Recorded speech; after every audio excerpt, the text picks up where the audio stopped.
Men are the prize, the podcast. It's me, your host, Harvey. I hope you're doing well. I hope the week is treating you well. You're succeeding. You're working. Everything is working well for you. But more importantly, even if it's not, I hope you're handling it well. I talk a lot on this podcast about men and what we need to do to take care of ourselves. What do you do to self-soothe? So I figured the best way to kind of talk about it is to show you what I do. I love podcasting. I love just getting online and talking about useless stuff, music, movies, whatever, podcasting. It is what I get the most enjoyment out of. I spend a lot of time with some kids in the house. So when I can close the door, put some headphones on and just talk about unimportant information, it just works for me. It's my solace. So I figured there's no better way to have an episode than to have it with four of my favorite people so we can talk about masculinity, but still within my fun place. Quickly, within your everybody, fun place. in my fun place. This is my fun place, and that's a PG fun place. With that said, everybody just say your name. We will talk about why or how I know you at the end. So who was that first voice I heard? Was that me? Amanda? That's you. Hi, I'm Amanda. Show me on the go where your fun places. Kendra, who are you? What's your name? My name is Kendra. No. Some other guy speak. The light skin between the two. Who's that? Hi, my name is Casey, and I am very happy to be here. I'm very happy to be here today. And last but not least, I just want to say that first thing first, my name is DeAndre Robinson. Second thing, if I stayed in the moonlight, I probably could be lighter than Casey, but we want to. All right, just say No, I don't think so. Give me that Morris Day. that Morris Day? Give me that Okay. Morris Day. Chill with the reference. Yeah, not everybody gets that, but I do, and I appreciate you saying it. All right. Cheers. I get Morris Day. Oh, I can't. Okay, I Morris like Day that. in a motherfucking time. And the motherfucking time, I like it. We're gonna talk about masculinity. We're gonna talk about it from a Black male's perspective. That's DeAndre. White male's perspective. That's Casey. And from the ladies, Kendra and Amanda. I almost did the Amanda, but I pulled. Amanda. This is supposed to be a serious space, but sometimes I just slip into that. Again, no pun intended. So I'm just gonna start with the ladies. I'm gonna start with you, Kendra. What do you think about when you hear the word masculinity? I think about a male. I think about a male that takes care of himself and the people around him. But on the other hand, in the last few years, we have toxic masculinity. So, you kind of think of a little bit of a negative undertone there too as well. So I don't know. I think it's getting it's definitely turned into a negative thing recently. Amanda, same question for you.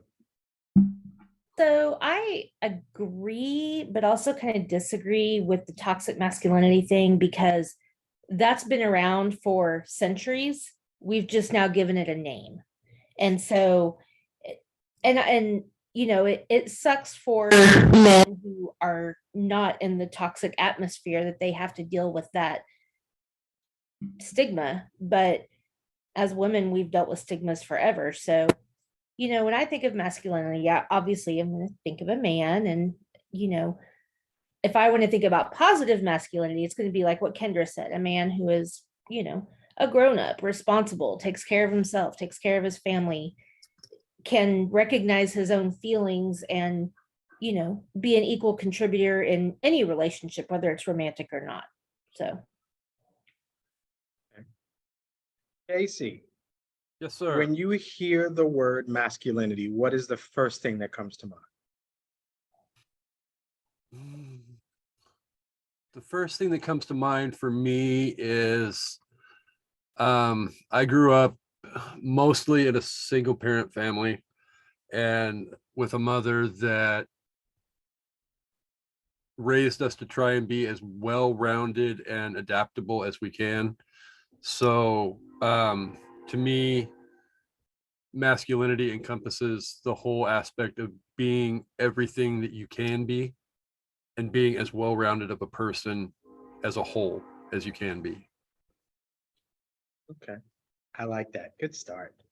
And to DeAndre, when you hear masculinity, I'm going to change the question just for you. What does Black masculinity mean to you? I was ready for the first question, I'm not gonna lie. Second question, I was ready for it. However, before I get to Black masculinity, I want to talk about masculinity first, if you don't mind. And people hate when I get asked questions a lot, actually. And when I answer this question, it's shocking because my answer to that question is it shouldn't be masculinity or femininity. Like that those terms shouldn't exist. We grew up, and that's not us, but the world grew up saying the man is this, the man is the hunter, the man knocks women over the head with a club and all that kind of good shit.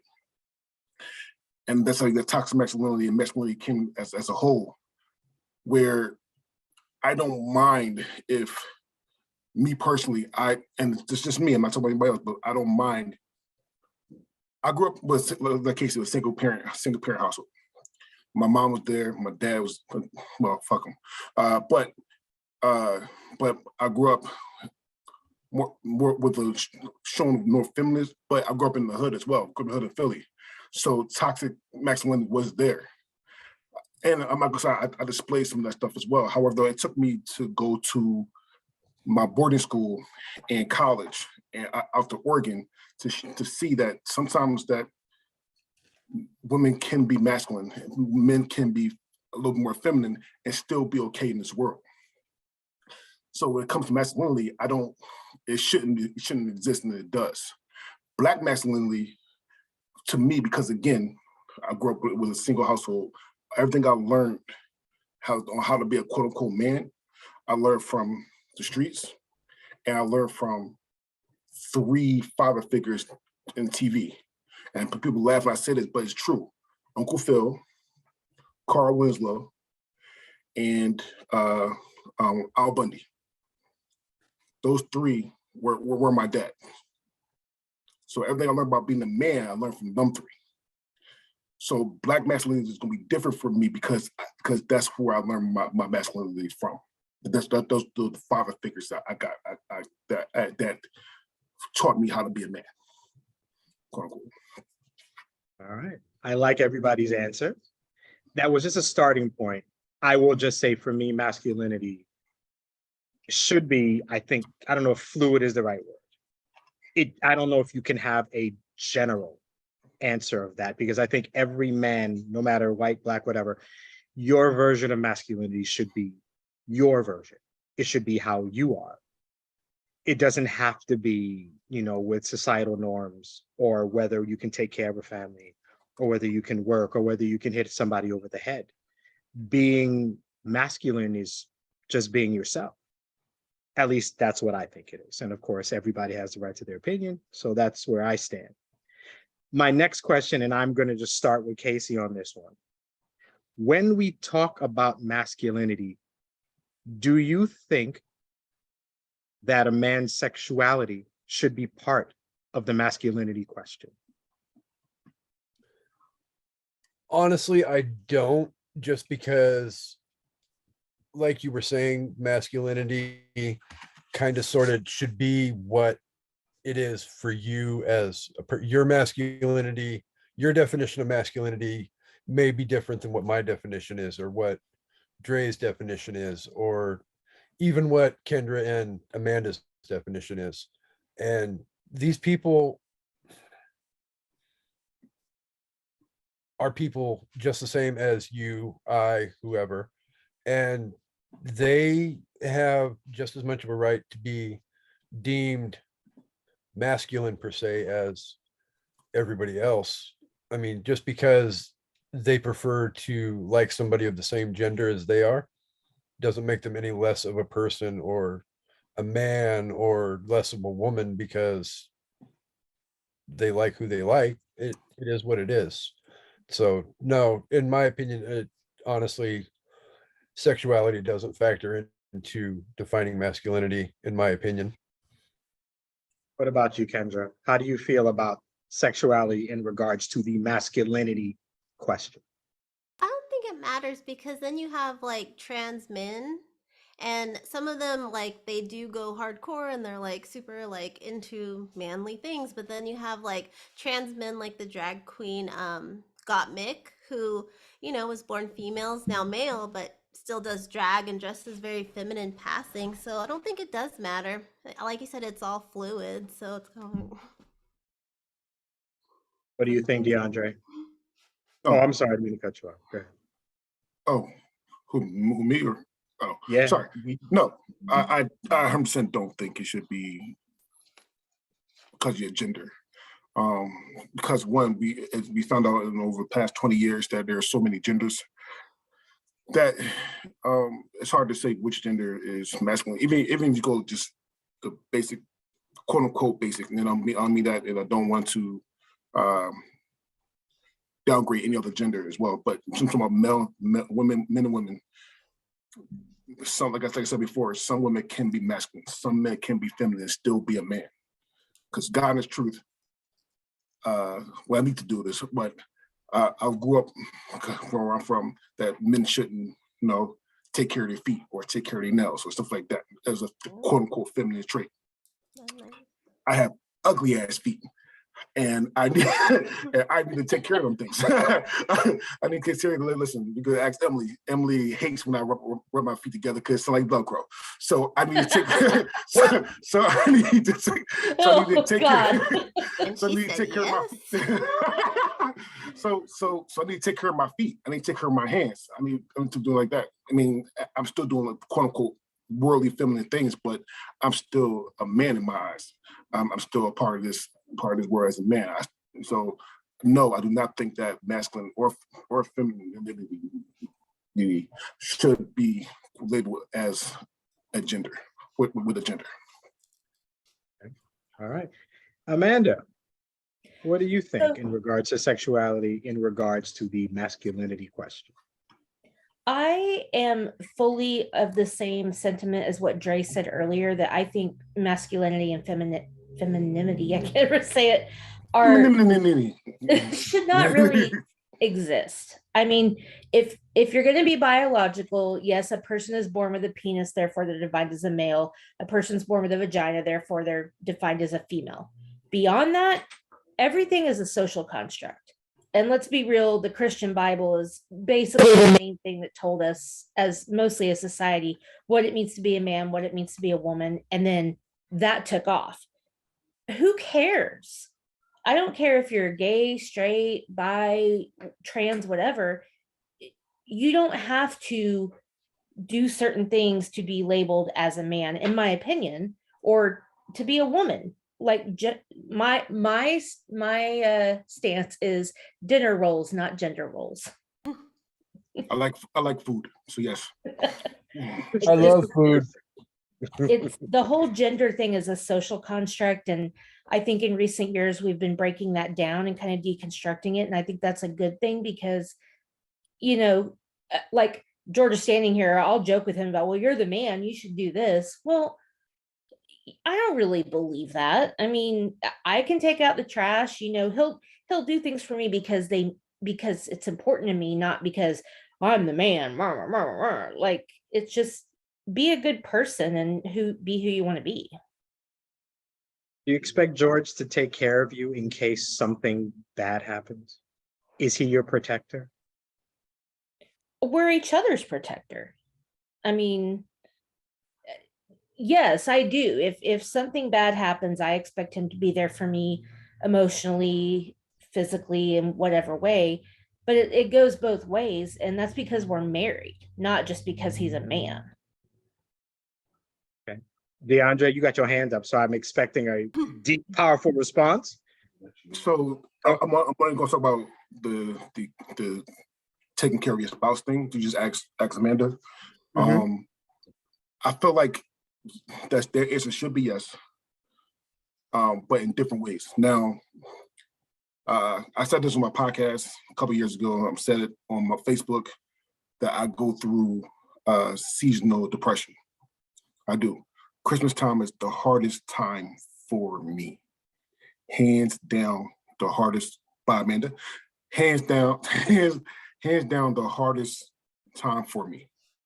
So, but Emily knows this, and we talked about this I think yesterday or the day before yesterday, that she is my rock around this time. Emily's my rock. I have to feed off of her, because if she breaks down, I break down too. And what I mean by that is, though, I'm not telling her that she needs to fight somebody for me. I don't tell her she needs to take me to the hospital or anything like that. I'm telling her that she needs to be herself so I can be more there for the family. She's my rock, so I can be the rock for the family. So she is protecting me from myself so I can protect my family from everything else. If that makes sense.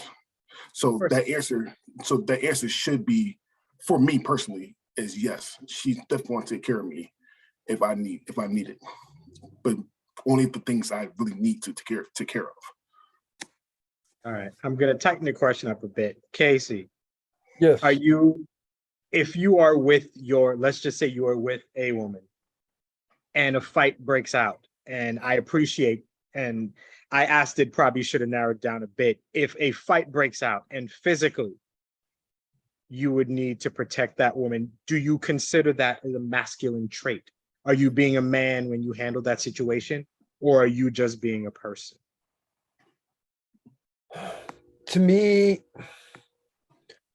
I've been not necessarily involved in a guilty, innocent perspective in heated situations before, and it's a long story and I won't get into that, all of that, but I've been a bystander to instances like that before. And the way I look at it is, as a person and as a human being, I will stand up for and protect anybody that needs to be protected in a given situation like that. I don't look at it as being, it's my job as a man to step in and do that. If I was female and in that same situation, I would look at it the same way. It's about doing what's right and what's wrong, doing what's right and staying away from what's wrong, and not allowing somebody to get hurt, whether mentally, physically, whatever the case may be. Okay. All right. So I find this question interesting because as much as I would like this world to just be, men and women and masculine versus feminine, that stuff shouldn't be around, but we live in a reality is. where these things is, are around, yeah. and they always will be. So I don't have a problem with it. I raised as a man. I protect my wife. Somebody steps to my wife, that's my foot in your ass, and we'll discuss it later. Yeah. I take it as to take care of my family, to take care of my community, my neighborhood, stuff like that. I take that, and it doesn't lessen women. It doesn't lessen their role, just like it doesn't strengthen my role. It's just what I am as a man. When you're Black and a man, though, there's more to it. There's a level of homophobia that goes along with being a Black male, because we're supposed to be men. And when you're not being what we perceive men to be, those attributes are always teased as feminine. You're held to a different standard for sure. Oh, by far, and it's not- every little, by far. Yeah, and not just with other races as well. Again, like I said, if we don't take care of our family in a quote unquote manly way, especially when you live in a rural area or a hood area, your own people will tell you that, for lack of better words, that's gay or whatever. So so we gotta, along with other things too, we gotta worry about our own people than other people. and it's hard as hell. Hard as hell for It her. is. Yes, it is. Being a man is difficult because in a lot of ways, in the last, like Kendra mentioned, in the last 20, 30 years, the definition of being a man is completely different than what it was 40, 50 years ago. 40, 50 years ago, I'm a man, I work, I take care of my family. My wife is at home taking care of the kids. I don't take care of my mental health. I just go and I work and I come home and I bring home the bacon, that type of thing. Now, as being a man, I am toxic. 30 years ago, I was a gruff man taking care of my family. Now, the attributes that are negative now were celebrated before. It's more So- nuanced than that, as you would say. You think? I think. What I do you do think so. Explain. Well, because I agree with again, the way social constructs work. The man works, the wife stays home and takes care of the kids. But that was the only option for most women back then. So it wasn't, and I'm not saying it was necessarily a bad thing, except that if you really look into that, people talk about how our grandparents were married for like 80 years. That's because, and I'm not saying it's just because of this, but I don't think marriage has changed that much. It's the rights that women have that have changed versus in the 50s or 60s, we couldn't own land. We couldn't have our own bank accounts. A lot of times women couldn't have jobs. So yeah, they had to rely on the husband. And even if the husband was a complete piece of garbage, I can't leave him. I don't have my own money. I have to raise these kids. And so I agree with what you're saying, that like some of the standards have changed, but I think you have to understand for women, it's changed in the fact that we didn't have options. So the husbands could do whatever they wanted. Some were good, some weren't good. And we just had to deal with it. And I mean, we as in women, not me, obviously, but you know what I mean. As a man, could I have stayed home and not worked and sent you out to the workforce? No, So I didn't have choices either. but men set Had up that choices hierarchy. outside the house. Right. So right, understood. So that's to say that when toxic masculinity is talked about, there's this idea that the only people who truly suffer are women. No, I think When that men men- suffer too. No, I mean, Yeah. I think no, and I think what we're going, because we're advanced, because we're moving up, we recognize the effect that toxic masculinity has on men also, because this is what we have to be. We have no Well, the thing this- is, can you grow? Can you change? Because from the men in this chat or in this podcast, I think you're all great men and you recognize yourselves as men and you recognize women for what they are. But I think toxic masculinity is the men that still exist. And I live in Texas, so it's full of these people that are still, the wife is to be seen and not heard. Women shouldn't be able to vote. Men should vote for their husbands, just like the toxic Control the masculinity bodies. part is for people who can't grow and still are in that mindset of women don't hold the same value as men. And it's unfair to put that on everyone. It's just kind of like we have to think that every man is dangerous until they prove to us otherwise. That sucks. That's not fair to put on anyone, but as women, that's what we've had to deal with. So yeah, it sucks. But I would say that people who can grow and change and love women for what they are and also appreciate themselves as men and do what they want to do, not what society tells them to do. That makes you different. Kendra, can women, I guess, I don't know, let's rephrase here. Men who are now being more emotional with themselves, Mhm. who are emotionally available or whatever, intelligent, stuff like that. Is that something that is attractive now? Yes. Especially I mean, you don't want I think because I didn't watch him, but I've heard stories of my grandpa, my maternal grandpa, he was like a wife beater to my grandma. He was a horrible human. He'd like my mom, who is Spanish and white, came out just a little darker than her siblings, and he called her a tar baby. So when I came along, you can imagine how great he was to have a black grandchild. So I'm glad that men have evolved and are more open to changing now, because if we had men like my grandpa, oh no. Well, we do in Texas. We do, In but Virginia, where I am, there's still men like that. So I do like the more emotional man because they can admit their faults, which we all need. Do women have to change, or is it just the men who have to make the change? I think there are women out there who still think like our grandmas did, like Amanda was saying, like they want to stay at home, which I mean, if I had my choice, I like the housewife thing, but I don't like working.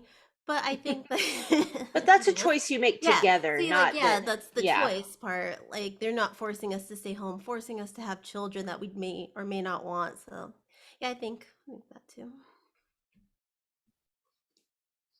Casey, Yes, sir.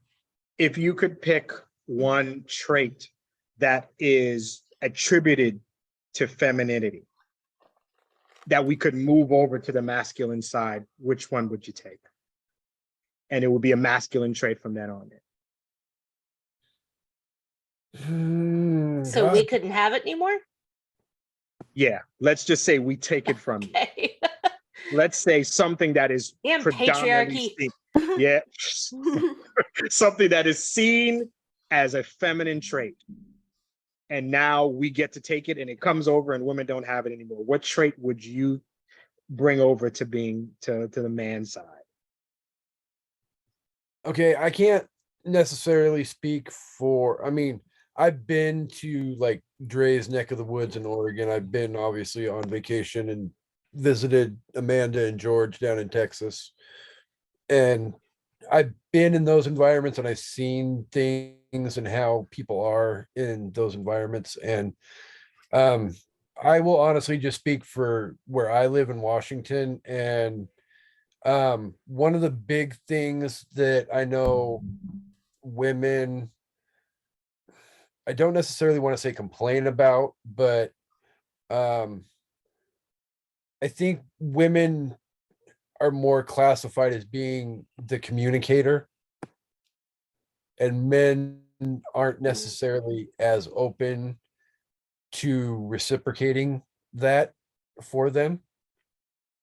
And I think even if we don't necessarily take it all away from them and give it all to us, but finding a way to at least meld their communication skills together with better communication skills from the male perspective, I think it would help make the relationship style between the two genders a little bit more,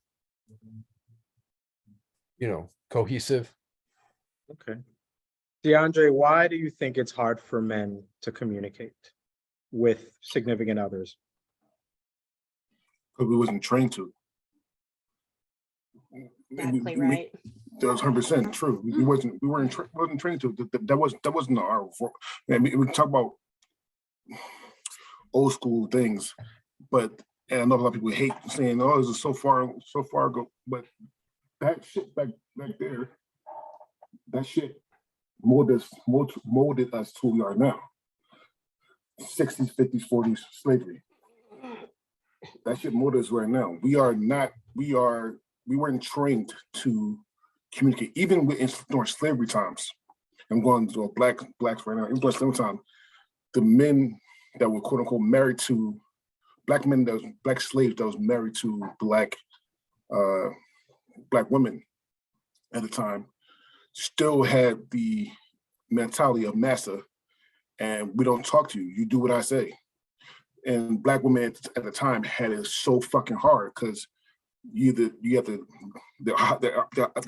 key was black women, black men, white, period. All right. So we didn't have to communicate. You do what I say or else. That was the role until. And that was survival. Yeah, and survivors do, and yeah, like again, and people hate, like, again, people hate to talk about slavery, but slavery molded so much shit. It's like beatings. You know, we still beat kids to the day. Like food we eat, we have to season the worst part of the pig, like chitlins and pig feet, and we had to do that. Slavery back in those times, old school times, molded a lot of shit we still doing today. So the reason why we can't communicate is because we weren't taught or trained to do it that way. Even in the Bible, which people love communicating in the Bible, there are people that we didn't communicate. Motherfuckers had 17 wives. They had 17 wives and didn't communicate with anybody. So we weren't taught to. This is the new thing we're doing, starting this basically in the 70s that we were trying to do, and we're growing that. We're growing to have these conversations with men and women or people, and it's getting better. But the reason why we can't communicate right now because we weren't taught to. I'm going to be devil's advocate here for a second. Who is raising these men who can't communicate? Kendra? Oh, my brother, I don't know. I grew up with just my mom, and she raised my older brother at 15 by herself, and then I came, 12 years later. So, but we're pretty good communicators. So I don't want to say it's like, it's a lack of a male figure or anything. So I don't know. Maybe it's just, I'm also a latchkey kid, so we didn't have a lot of people around. We were just, I grew up with like Big Bird, and then it was TGIF, and then it was MTV, and then it was like my mom showed up at graduation and was like, bye, so like she wasn't really around much, but I don't know. I think it's just generational. Maybe grandparents could be to blame too, because like they're older, like Dre was saying, and we're trained. My husband, his grandparents were like, what did they work in the coal mines and stuff? So his grandpa would come home, not speak to the grandma or anything, and I think it just passed down. So just be. But my thing is latchkey, being a latchkey kid, big bad communicator. If you're not a TV screen, I don't want nothing to do with you. There is a I- narrative. I'll get in that, Amanda. This is directed Because to you. I know what you're getting at, so I have thoughts. So there's a narrative that we have a bunch of men running around who don't know how to communicate, while there's also a bunch of boys growing up in single mom households. So how come they can't communicate? Moms are busy. My mom worked, 7 days a week, had a gambling problem as well. She wasn't really around, so that was our thing. Those single parents can't do it? I just think they don't have the No. time. Yeah, they're not equipped. And But if they weren't raised by communicators, because they're like in those yes. older generations, they're not going to learn anything. But thankfully, I think our generation is picking up the pieces there. I do want to say, And that's what I was going to say. Sorry, Jerry, Yeah. go ahead. No, Go I'm ahead, sorry. Amanda. I'm Go sorry. ahead, Go Amanda. ahead, Amanda. Mhm. No, Harvey, I know exactly what you're getting at. It's the women who are raising these men who can't communicate. But I think what we're going to see with the next generation is that it's going to be different, because like if we want to talk about my husband, he's 42. He was raised in a very strict Christian household where the women did everything and the men do nothing. So when we go home for holidays, when he's here and we do stuff and we host, he's going to help me. He's going to clean. He's going to help do whatever. When we go back to his family's house, he completely reverts to that boy that he was raised as, that didn't have to do shit while the women did everything and the boys sat and watched football. But him being married to me and us communicating, if we had a son, our son's going to be in the kitchen. Our son's going to be learning how to do all the things. We're going to teach him how to speak his feelings and not. So I think it is a generational thing. I would argue that single moms have probably raised more effective communicators than two parent households have in the last, let's just say, 30 years. But I think now that we are, as in our age, are raising sons or children, that it's going to be different. We just haven't seen the effects of that yet. So let me play angel's advocate right now as well. That's the opposite of devil's advocate. Okay. So angel advocate as well. So, and there's some numbers, and I'm not gonna lie, I looked this up. I don't know off the top of my head. Plus, I'm drinking too. So let me make sure now. All right, 26% of 26% of single households in the United States right now. And I know people that don't think that's the last one, a quarter of America has single parents.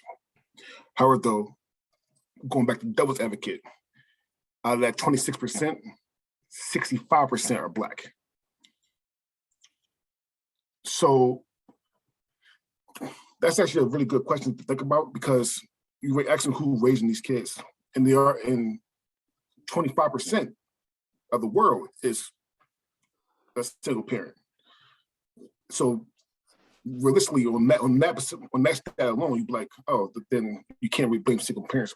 But however, though, when you add on to the nationality of it is Black people, 65%, then it opens a bigger book. But still, to this day, I agree with Amanda that I feel like parents these days are a lot more open for communication with their kids. Don't do this. How do you feel? Talk to me, blah, blah, blah, all that kind of good stuff. And next generation, at least in 2 generations, we will have a lot more communications. There's going to be a lot different, because no offense, it's going to sound fucked up, but all the racist, old people, They'll be gone. They'll be gone. Not all of them. Madison Cawthorn's still out there. Jesus. I said 1 or 2 generations, but 1 or 2 We generations. still got Marjorie Taylor Greene out there. Oh, God. Hopefully not for long. Yeah, but a lot of people will be gone. I mean, there will still be a section of people that still think like they're in the 20s and 10s and the 30s. But those people will be outweighed. But those people will be outweighed. Yeah. There will be a lot more communication. There'll be a lot more Africans, as I call my daughter, because so the world should be different. Should be on a trajectory different in a generation or 2 or 3. But as of right now, I do understand what you're saying. But For me, I'm not a fan of the term toxic masculinity. I don't entirely really agree with it. I recognize what you're talking about when you say toxic masculinity, but the same way we can say that whoever's raising these men, it's moms, they were busy. There's a reason why they raise these men and that they're not the best communicators. I also think being masculine, being toxic is a weird term, because you kind of commented on this before, Amanda, but what's toxic now was good in Vietnam. I'm going to kill somebody. I'm going to take care of my family. I am just going to go, no soul, no whatever. I'm going to handle business. I'm going to go to war. Okay, but segregation was okay back then. Segregation was good then, and it's not good now. So things can be good and then change. True. But we're still segregated now. That didn't go anywhere. Segregation is still here. If not worse, look at schools, look at neighborhoods, look at buying a house. Segregation hasn't gone away. It is bad, without question, but these things haven't changed. My wonder is, actually, you know what? Let's just forget. Casey, I'll start with you. Yep. What do you think women can do on their own to help masculinity evolve?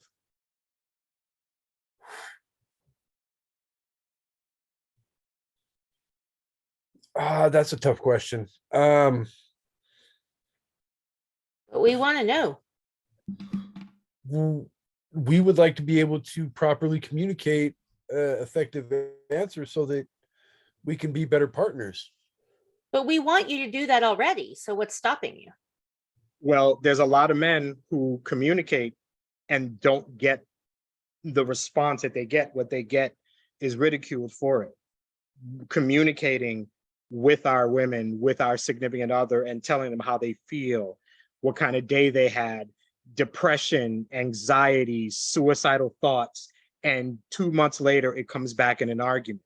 Obviously, like we've all been saying, these things do not reflect society, but there's a lot of men, and I talk to a lot of men who do not feel comfortable saying, babe, I had a really tough day, or just coming home from work and crying on their woman's shoulder because life sucks, because I wanted this promotion and I didn't get it. And some guy, they found somebody outside of the company, they brought him in, and I thought I had this job. See, I And don't now get I that don't get because it. I wouldn't be like that. Well, So, of course, that's, yeah, and that's you. well, And no, I'm just saying I don't get that. right, oh, I agree with you. I Sorry, don't get Dre. it either. Right. Dre, jump in. I hate this question. I love you, by the way, but I hate that question with a Okay. passion because I don't know if I want masculine to evolve. Like I said before, I think that is a term, masculine and femininity should be should be gone. To help us communicate with our partners, whether it's women or if you want a man on man or whatever you communicate with as, that has to be gone. I hear you. My thing with this is, as much as I'd like for us to Here's the be thing: if I fluid, come As a person, as a person, yeah. So if I go to Emily and I need to cry, I don't want to think that I'm being feminine. I don't think I'm being masculine. I just want to think that I need to cry. exactly. You're I just being a need human. I just need to fucking cry. So again, I understand what you're saying, but for me personally, right now I'm going to say that I don't identify as masculine or feminine. Listen, I will cry with Emily. I will cry for Emily. I will beat your ass if I need to. I will. I know how to cook. I actually cook better than Emily. She used to tell you that. I can throw a football. I was second team all conference. Second conference in high school football. I don't identify as masculine or feminine because right now, because I need to be both. You need to be kind of need to be both to survive this day and age. So And that's what our kids need. So for me personally, that's my answer to that question. Sorry, Casey, to take the over that, but No, you yeah. perfectly almost summed up exactly what I wanted to say because, and I'm not going to go into great detail into this aspect of a story, but rather recently, my co-host on An Evening at the Movies and I kind of had a moment together where she learned something about me that happened a while back after we had started the show. And it's one of those things where she and I communicate daily, like all day long. She will attribute to, I mean, you could see Yeah, we talk all day, every day. Yeah, I will gladly post all of our freaking DMs from the last 2 years. You'd be reading for 5 years to read it all. But I had something that happened to me and something that happened after the initial event. And she was incredibly shocked by the fact that she just now, a year later, found out about it.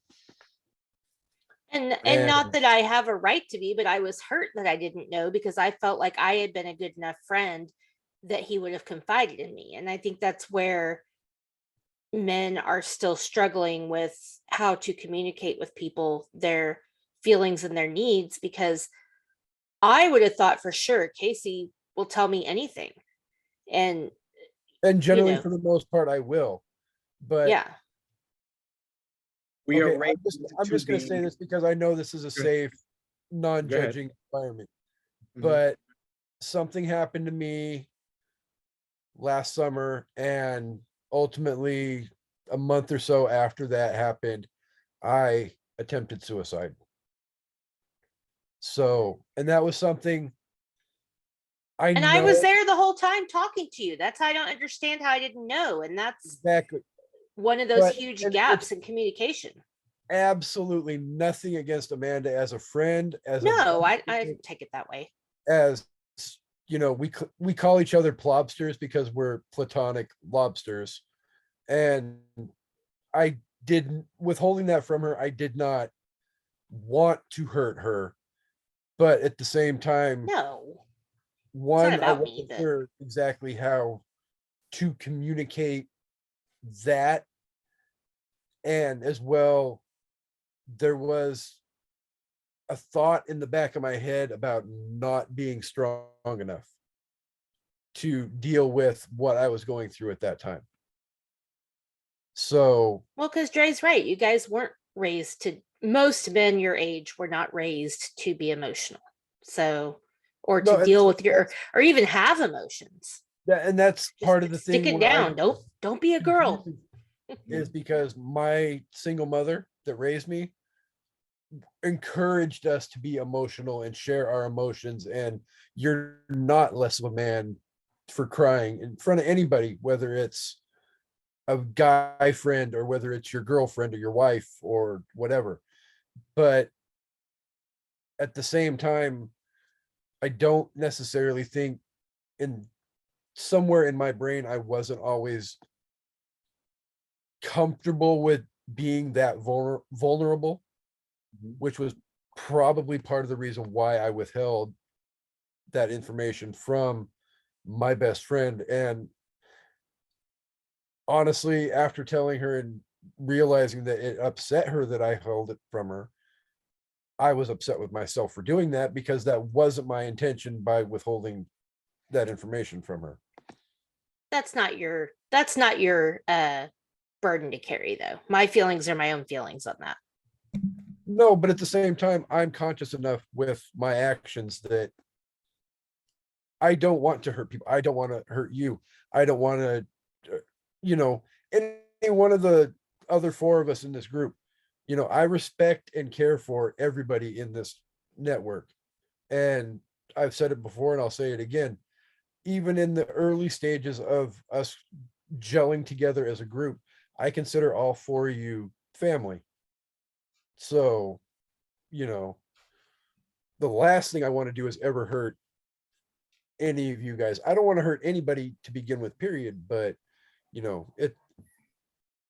I think that's Pretty- why the evolutionary movement of communication is incredibly important in my head. And as a person, I want to get to a better level of being a effective communicator. So Casey, first of all, thanks for talking about that, and and being vulnerable enough with us to let that to the rest of us for saying that. I talk to a lot of men who kind of deal with that, and in fact, I do. And I talked about, anybody who's listened to this podcast knows that on this wrist is a scar from my attempt at suicide. It's, we men, because we don't communicate, we are under this impression that we were alone in this battle with life. We struggle with this like anybody else. And because we don't talk, we keep it to ourselves. We are struggling trying to figure out what it is to be a man. Am I allowed to talk to somebody and tell them how I'm feeling? Will I be considered less than if I do? And sadly, there are studies that have been done where women are interviewed and they will readily admit that they lose respect for a man once they've seen him cry. What? There is, and it might be a subconscious thing. I don't imagine women are like, oh my God, he's a little bitch because he cried. But I don't know if it's evolutionary, but men have a hard time being emotional because of what the response will be. Me Do you being think it- emotional. I was Go gonna ahead, say, do you please. think it's like men having this sense of pride and the embarrassment of the emotion? I 'Cause I don't feel think like it's that's why men. you wouldn't talk about your feelings. It's like, well, I'm going to be embarrassed by what they're going to say. It's my Yes, pride. Like, definitely. Because the way we're raised, I talk a lot of men, and the word safe is a word that I find there's a real difference in definition when it comes to women versus men. And you ladies are here, you can tell me if I'm wrong. When I think, for the most part, when women talk about safety, there's a literal definition of safety.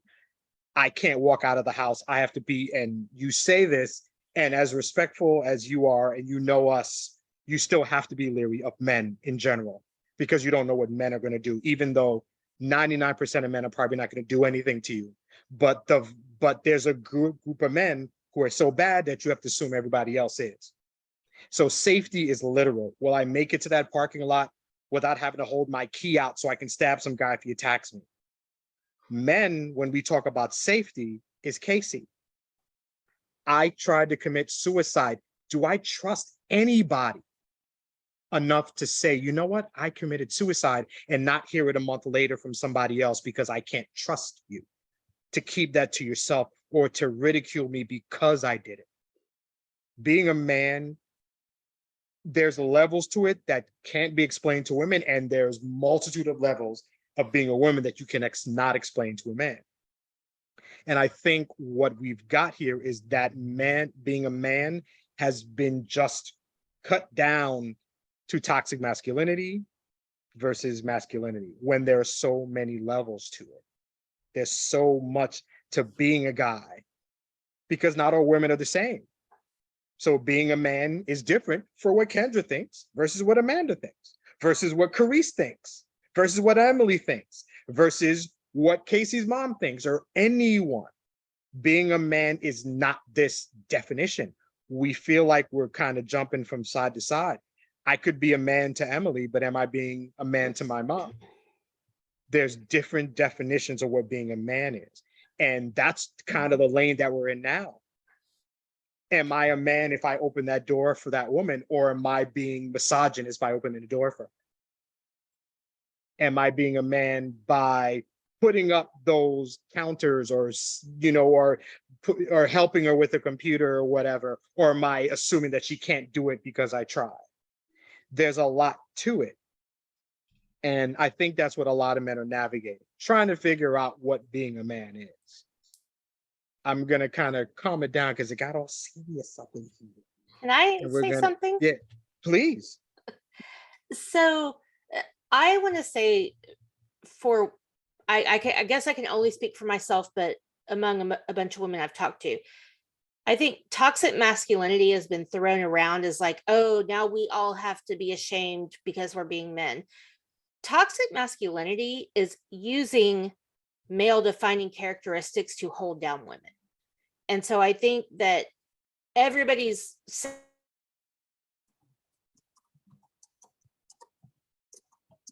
She was about to break it down too. Let it go. Let it go. Oh my goodness. Hey, Kendra, Yeah. does toxic femininity exist? Oh, yeah. what? Oh, He's back. Sorry, we For lost sure. you there for a while. So Oh I kind of shit! I pivoted am over so to Kendra. sorry. It's Oh, all for good. I'm sure. going to come back to you in a second because I asked Sorry. Kendra a question. Don't worry, we'll come back to you. Kendra, what do you think? I think toxic femininity, I can't say it as well, feminine, exists as well. I think, like Amanda was saying, men are going to use these masculine traits, to hold women down. I think women can do the flip side and be a little too much. I mean, there's different instances for that, but I think it exists too. Okay. But I had another thing Dre was saying about, like, in a few generations we're going to be better communicators, but like we've all watched the news, and all the men that are doing all these crazy shootings are young men, and they are from those generations. So I don't think the communication is going to get there as fast as we like to think with our rose-colored glasses. Agreed. I don't disagree. That was more of a hope actually than anything. I mean, we don't know until it comes. But that was really more of a hope to say that in 2, 3, 4 generations that we will be more communicating more. Race will be less talked about or less hurtful to some people. That's my hope. That meaning we won't actually know that until we get there. I think Christian nationalism is the main problem there, Mm. unfortunately. And Yeah. How sad is it that masculinity and femininity is now somewhat of a political thing? right, like, And yeah, and it's well, and but it always has been. We just didn't talk about it. right. Well, there's a and the lot of internet. things that have been out there that we didn't discuss. Yeah. And then in the last few years, political, we're trying to find ways to politicize just about anything. Yeah. And it's interesting. We're gonna calm it down here for a bit. I'm gonna go around the board with a nice, relaxing conversation question. Casey, I want you to think about your love of movies, and we all love movies here.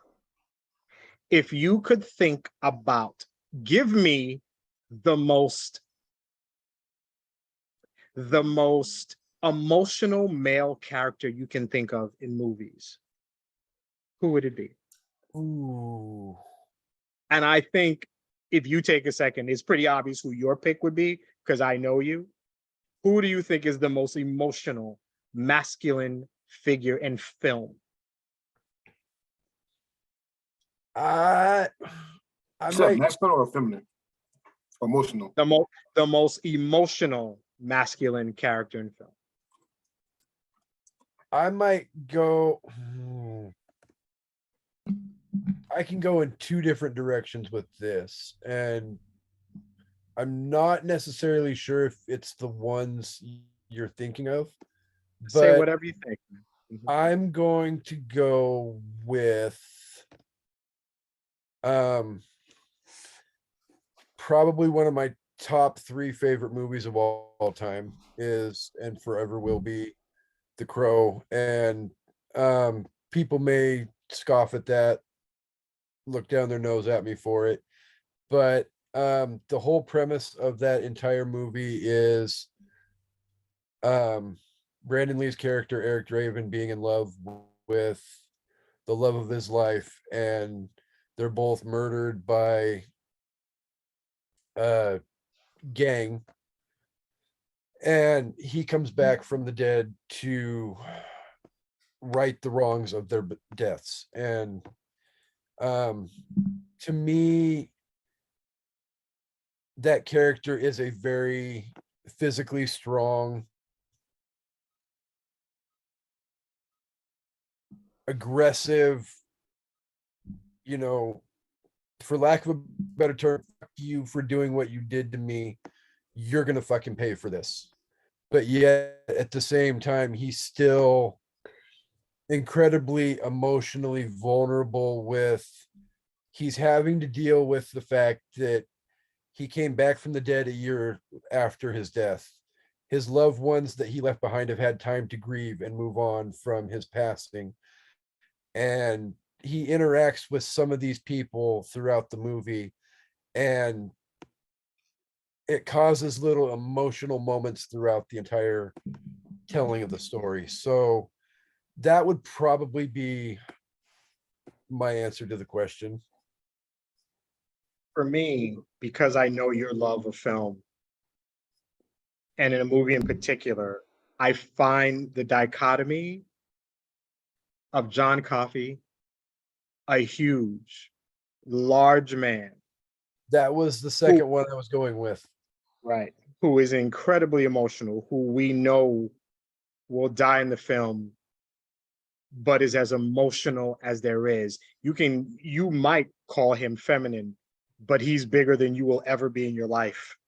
He's as masculine appearing, but as feminine emotional as most would see.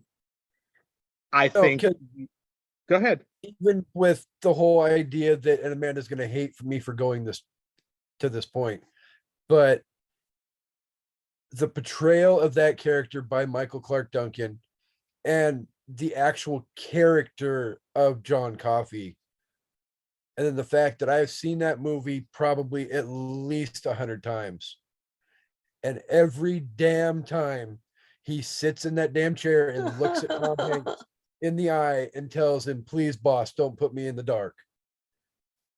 Ugly fucking Stop. no, I'm not going to stop. It's because it's proving mine and Harvey's point. So yeah, I mean, even after 100 times seeing it, it can still rip your heart out of your chest and throw it on the floor and do a hat dance all over it. I hear you. I'm gonna ask everybody this question, but what I've always found interesting is, are you crying because he's there in that chair crying because he knows his fate, because he knows what's about to happen? Or is it because it's a man sitting there who knows his fate and knows what's about to happen? You don't have to answer that. Kendra, what male emotional character do you think of? Who's the most emotional male character in film that you can think of? Well, that was my answer because that is one of the only movies where I've only seen it once. And that is the one reason why, is because I had those booger cries and I don't cry often. So when I had the boogers coming out, I was like, why did we watch this? This is not like a horrible movie, but a horrible Right. thing to make me watch. And I think it's because it's just the character, he was innocent.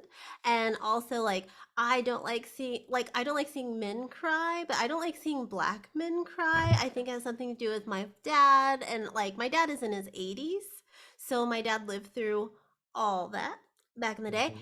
And then I have my little brother who has had run-in with the police. So yeah, it's just an emotional one. So that was my answer. Dre, emotional male film character, the most. Unpopular opinion. Almost every movie I saw has some one of the emotional male characters. Now, let me explain this, because I know it's like a coward way to answer that question, but let me explain this. Emotion is defined by how someone feels at that point in time. So I could have said John Coffey, but I could also go Malcolm X. Everything Denzel did in Malcolm X was emotional to his cause, but it was in a quote unquote masculine way. So when you say emotional, that could literally mean almost every. I could go as simple as Coming to America. Good morning, my neighbors. He was happy as fuck, right there. That's the emotion. So, so I really don't know. I really don't know how to answer that question. But to say that, because there's different emotions and how people spew out that emotion is different as well. I can go that way. I can go Amistad. I can go roots. I can go a lot of places with different emotions to that. So that's just how I have to answer that question. Casey. Can I just tell Dre thank you for continuing to pour salt in that freaking nice big fat open wound? Amanda, what is your response?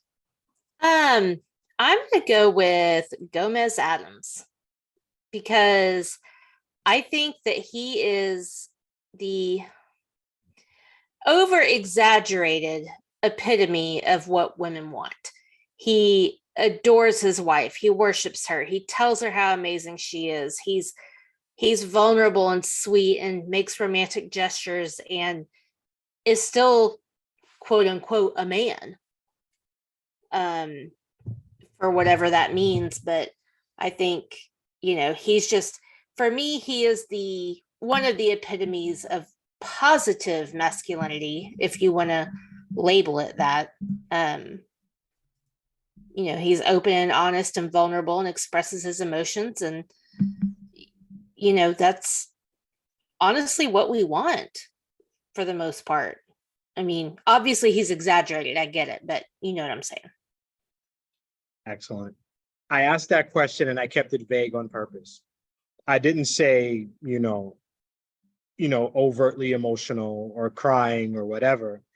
A lot of times when we talk about emotional, we go to the dark side of it, sorrow, pain, and such. The most emotional character I've ever seen, for me, is the character Richard Pryor plays in The Toy, because it's a hilarious movie, but he recognizes so many things, that he's basically a father to a white kid. He has a black woman who doesn't entirely respect him because of what he's doing. He's not really sure about his stance in this world. He just flip-flops through the whole movie about his place in this world, why he's doing it, being hilarious and teaching. Emotion, yeah, a lot of cases, emotion is seen as how we handle bad things, as opposed to how we handle good things. You're right. Prince Hakeem is as happy as they get when he gets his woman, when he just steps out in his house. He is happy as can be. And with that, I want to end it on a positive note, that emotion doesn't just have to be negative, it can be positive. To all the men who watch and listen to this, you can be emotional, and it doesn't make you any less a man, any more a man. It makes you you. This group of people who is on here with me are my favorite people to podcast with, because we all have differing opinions, different ideas, different experiences. Some of us know what it's like to be a man. Some of us don't. Some of us know what it's like to be a woman. But we're all friends no matter what. And we are part of a phenomenal, amazing group. And we just put out podcasts and we talk junk all the time. And as we ease out, I'm going to give everybody an opportunity to tell us about yourself, your podcast. And then if you need to step out, you break out. And we will start with DeAndre. So first things first, thank you for having us on. He wouldn't tell us what the shit was about until we got here. All right, so he basically blindsided us, but it's fine.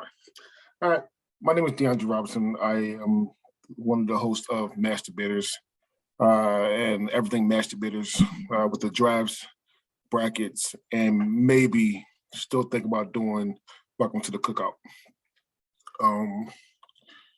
I want to thank Harvey and everyone for being vulnerable, talk about this, something we need to talk about, something that I know some people need to hear. And yeah, thank you for having us on.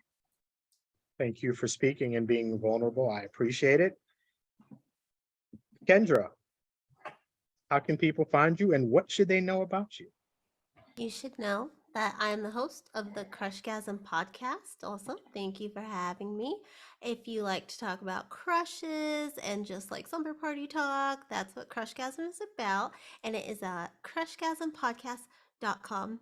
And if you like the 90s, the New Year's for you, because we're crushing on the 90s. It's going to be so fun. I'm so excited. Me. I'm so excited. It sounds like fun. Amanda, talk to us. Thank you. I am the host of the Sip List podcast, which is a top 5 podcast, and we discuss all kinds of things, movies, music, books, anything you can think of.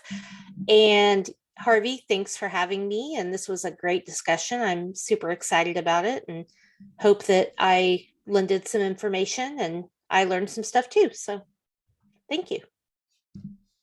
Casey. Yes, sir. As everybody else has said, thank you for having us on. I appreciate it. I've been chomping at the bit wanting to get on Men of the Prize for a while, and I'm glad that I got to be here and even share more than I was planning on sharing with you guys tonight, but I feel better about myself for sharing all of that, and I appreciate you guys listening. With that said, I am the host of An Evening at the Movies. Co-host is Amanda. We are always, each and every week, deep diving into all the great movies, and even coming up next year, we're gonna even deep dive into some of the movies that were not as critically received, and we're gonna explain why we love those movies just as much as the movies that are incredibly critically acclaimed. So stay tuned for that as well. You can find us on all forms of social media. Just look for An Evening at the Movies. The podcast is available wherever you get your podcast listening needs met. And as well, as always, I did not make these rankings. Podcastnetwork.com, just not all spelled out. First letters. I'm not counting that stuff all out again. We should do So, like a chant at the start, like with the letters before we do Oh, the drafts. Like like I don't know letters off the top of my head, but yeah. but I like the idea. That should be our theme song, should be the letters. I Just like that. chant it, and then we go draft. Thank you, Casey, Kendra, Amanda, Dre, for coming on to Men of the Prize, the podcast. I wanted to have a discussion, just to talk, because above all things, the reason this podcast exists is so that we talk. The subject matter is important, but the fact that we're talking is usually, and in 99% of the time, the most important thing. So it is always important for us to communicate, to speak, to hear different views so that we grow and we get better.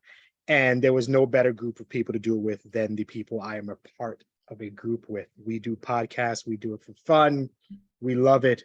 And my podcast, as a part of this group, the Love is Black podcast, which I do with my wife, that completes this group of podcasts. And we talk about fun stuff, and we keep it kind of serious with my wife because, life can be interesting, especially when you're married.